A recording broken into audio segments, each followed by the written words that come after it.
Ya Allahul Musta'an. Allah tempat kita memohon perlindungan ya. Memang dalam dakwah itu ada suka dukanya. Ada suka duka. Akan ada yang menerima tadi saya bilang, ada yang menolak, itu biasa. Kita mendoakan bagi teman-teman kita yang belum bisa menerima, maka agar Allah SWT berikan hidayah. Tapi ini bukan berarti harus menghentikan dakwah, gitu kan? Mungkin karena mereka belum mengetahui, gitu kan? Alhamdulillah, selama ini semua teman-teman dakwah sunnah, dakwah salaf ini, kalaupun ceramah jelas, pakai mikrofon, pengeras suara di media, tidak ada yang disembunyikan. Ya. Saya pernah berbicara dengan seorang tokoh, kebetulan tidak sengaja ketemu di musim haji. Beliau di sebelah saya, kemudian salah satu tokoh yang dikenal gitu ya. Kemudian beliau mengatakan setelah salaman nama saya, habis sholat subuh, dia bilang, kenapa Ustadz Khalid, teman-teman salafi atau teman-teman sunnah ini suka sekali menyalah-nyalahkan ibadah kami. Dan seterusnya, dia sebutkanlah beberapa syubhat-syubhat yang disampaikan, tapi intinya merasa terganggu dengan dakwah ini. Setelah selesai belum menyampaikan semua, terus saya mengatakan, antum sudah selesai? Dia bilang iya. Terus saya bilang, antum izinkan saya untuk menjawab ini? Dia bilang iya, silakan. Saya bilang yang pertama, bisa antum cek, cari siapapun di antara ustadz yang dikatakan salafi atau sunnah, ya, yang biasa mengatakan atau dikatakan dakwah salaf itu, yang coba membawa masa memberhentikan amalia antum. Coba datangkan satu contoh saja. Kami juga punya masa di pengajian, datang ribuan orang dengar. Tapi belum pernah kami datangkan masa untuk memberhentikan amalia yang antum lakukan di masjid antum, di pesantren antum, di rumah antum, tidak pernah. Yang terjadi adalah di majelis kami, kalau ditanya, apa hukumnya maulid, apa hukumnya tahlilan, apa hukumnya begini dan begitu, kami jelaskan sesuai apa yang kami ketahui. Karena ditanya, tidak ada tablik akbar khusus bahas masalah ini, tetapi hanya ditanya, kami jelaskan sesuai yang kami fahami. Kalau antum merasa itu benar, antum jalankan, silahkan. Masing-masing bertanggung jawab di hadapan Allah SWT. Tapi jangan antum paksa kami untuk melakukan, karena masing-masing berhujjah. Jadi tidak ada maksud dan tujuan kami untuk menyerang antum. Jangan difahami untuk menyerang, karena tidak ada materi khusus membahas tentang masalah amalia antum, tidak ada. Kalau ditanyakan kami jelaskan, dan itu hak kami menjelaskan di pengajian kami, sebatas itu. Dan sekali lagi, tidak pernah ada pergerakan massa memberhentikan atau tidak ada sama sekali. Dan itu hak kita masing-masing. Antum mengatakan boleh, kami mengatakan tidak boleh, saling menghormati, selesai, kan gitu konsepnya. Kami teman-teman salafi ini hanya butuh dalil. Saya bilang begitu, ini di rumah Allah saya menyampaikan ya, kepada beliau, kami cuma butuh dalil. Ada dalil, antum akan temukan kami berada di saf pertama mengerjakan perbuatan tersebut. Apa saja, ini dalilnya, ini hadisnya, ini ayat Al-Qur'annya, ini perkataan sahabat, kami langsung melakukan. Insya Allah kami yang pertama melakukannya. Tapi kalau tidak ada dalil, antum akan temukan kami paling jauh. Sudah sebatas itu. Terus dia balik tanya kepada saya, oh berarti teman-teman salafi cuma butuh dalil? Saya bilang iya, hanya itu saja. Oh kalau gitu nanti saya akan sebarkan. Fadhal, silahkan. Tidak ada yang tertutup kok, kan gitu. Jadi sebenarnya tidak perlu ada pemberhentian, merasa terganggu, karena orang masing-masing menyampaikan pendapatnya. Ya, ini saya bicara secara global. Alhamdulillah pengajian kita berjalan di masjid-masjid ini sudah tahunan, bukan 1-2 kali. Alhamdulillah kita selalu sampaikan kalau Allah, kalau Rasul, dan tidak ada penyebutan nama, tidak ada nama penyebutan organisasi, ya. Tidak pernah kita sakitin siapapun. Tapi kalau ditanya tentang hukum kita jelaskan. Nah ini hukum yang kita ketahui kan gitu. Masing-masing boleh menyampaikan. Allahu a'lam. Jadi kedepannya saya berharap mudah-mudahan tidak terjadi lagi hal-hal yang seperti ini. Kalau ada yang dirasa dari penyampaian salah satu dai, siapapun dia di negara kita ini, yang kemudian dianggap penyampaian itu kurang pas, oke, dipanggil, diajak dialog, diziarahi, ya. Kemudian ini lebih baik, lebih bijaksana, tujuan lebih baik daripada dari nggak enak kelihatannya, mesti didatangi, diberhentikan, disorak-sorakin, kan jadi nggak enak. Umat Islam sama umat Islam kok ada masalah apa nih, gitu kan? Hanya karena tidak sepaham dalam masalah amaliyahnya, ini nggak penting gitu. Apalagi sama-sama ahli sunnah, itu sama sekali tidak diharapkan tentunya. Pertama yang mendasari kita ini sebenarnya bukan pada acara pengajiannya, Pak. Jadi kalau diistilahkan banser bubarkan pengajian itu tidak tepat. Bukan pembubaran tapi pengajian. Betul penolakannya. Itu kita lebih kepada kajiannya, isi kajiannya. Karena beberapa kali kita melihat kajiannya Syafiq Rizal Basalama ini sudah tidak sesuai dengan dengan kajian-kajian keislaman yang sudah diwariskan dan dengan kondisi keislaman yang ada di Indonesia. Contohnya misal, salah satunya pernah di video itu menyebut tentang non-muslim. Dia bilang tidak boleh berteman dengan non-muslim. Loh, bagaimana kemudian agama yang diakui di Indonesia menurut Undang-Undang 45 ini ada 6. Terus yang kedua, pernah di suatu video, beliau mengatakan bahwa berzikir itu nyanyian yang rame-rame gitu. moro-moro dikit-dikit menyesatkan, dikit-dikit mengharamkan. Bagaimana kemudian menurut laporan BNPT itu rata-rata orang yang masuk di jaringan teroris itu pintu masuknya dari ini aliran Salafi Wahabi yang dikit mengharamkan, kafir, bid'ah dan yang lain-lain, halal darahnya kalau tidak salah. Jadi Anda melihat poin-poin yang tadi sudah disebutkan ini Nah, ini mengindikasikan ke sana. Betul, ini soal makronya, ini soal lebih besar daripada kepentingan.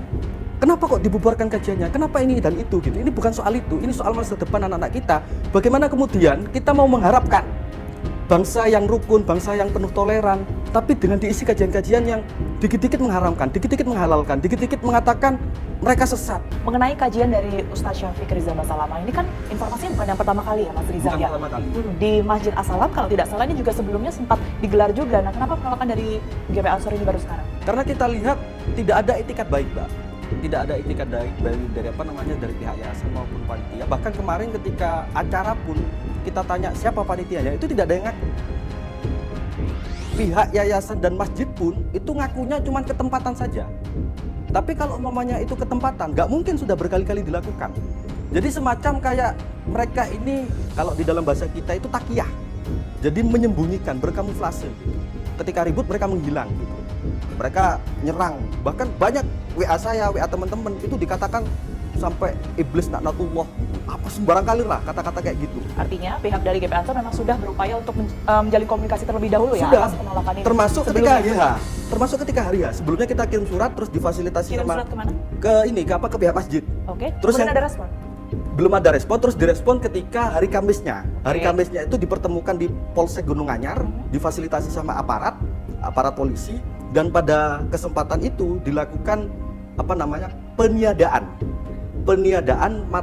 kajian yang dilakukan oleh Syafiq Riza Basalamah dan tetap sholat maghrib berjamaah ada. Oke.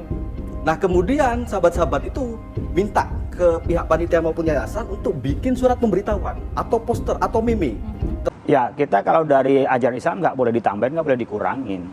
Apa adanya saja. Iya, umumnya tentang tauhid kepada Allah Subhanahu wa Ta'ala, bahwa hidup ini ada muslim, ada kafir, ada musyrik. Itu jelas ada gitu loh. Jadi tidak perlu kita mengubah kafir menjadi non muslim, ya kafir aja, musyrik aja. Tapi tidak berarti kita menyebut mereka tuh kafir atau musyrik memusuhi mereka. Ini term yang ada dalam Al-Qur'an.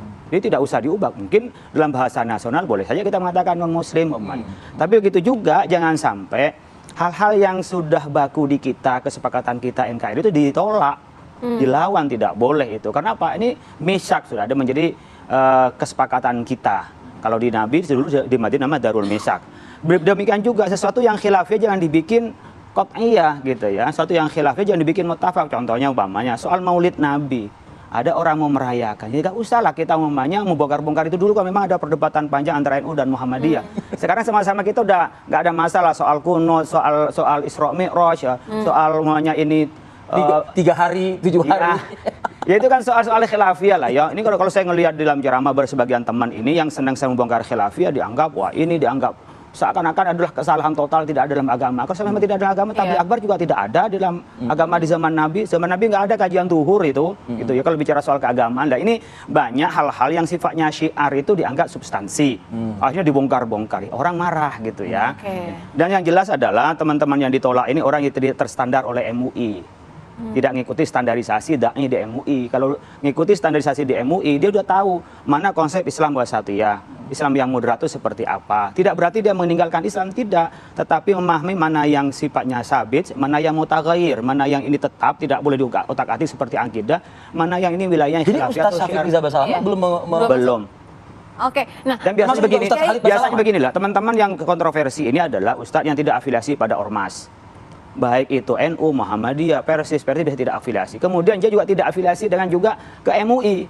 Dia berdiri sendiri itu biasanya. Nah, ini yang biasanya menyampaikan dakwah itu ya tekstualis gitu ya. Yang dia pahami itu sekarang kan adalah given kebenaran semata dan sendiri, tidak melihat perbedaan pandangan orang lain, sehingga ada reaksi gitu dari yang lain. Sehingga menurut saya adalah evaluasi lah. Kalau ada dai harus ngajak pada orang lain, kemudian ada orang yang lain menolak, itu harus introspeksi pada dai-nya. Oke, Pak Tapi juga Kiai, teman-teman ya artinya kalau objektif misalnya- aja mana yang Iya. melanggar hukum, mana yang melanggar hukum gitu Oke, ya. kalau yang sudah ada nama-nama kontroversi itu, yang tadi Pak Kiai bilang sudah tidak boleh begitu, artinya akan dikajinya seperti apa ketika mereka melakukan pengkajian, sudah tidak akan diizinkan begitu? Kita kan memang dulu kita diskusi dengan Kementerian Agama masih zaman Pak Lukman Hakim ya, bahwa di Indonesia ini nggak bisa melarang penceramah Oke. dan juga tidak bisa juga mewajibkan penceramah. Kita hanya punya penyuluh agama itu yang di KUA itu yang Ya. dibayar oleh pemerintah. Selain itu kembali pasarnya pada masyarakat. Ya. Sehingga kita kalau mau melakukan sertifikasi, melarang ustadz tertentu atau mendorong ustadz tertentu tidak memungkinkan karena ini tidak diatur oleh wilayah negara. Dan biasanya sertifikasi itu identik dengan bayaran-bayaran itu. Oleh karena itu MUI ngambil jalan tengah dengan namanya standarisasi. Sekarang udah hampir 1.500 yang terstandar di MUI untuk mereka bisa ceramah di depan umum. Kenapa Termasuk MUI kita tidak kerjasama- ajak ya ustadz-ustadz ini begitu? kita udah umumkan. Jadi kita sifatnya sukarela, sama dengan sukarelanya orang yang mengundang. Masjid-masjid itu kan mengundang siapa yang menjadi Karena kan kekhawatirannya ustadznya. gini Pak Kiai, mohon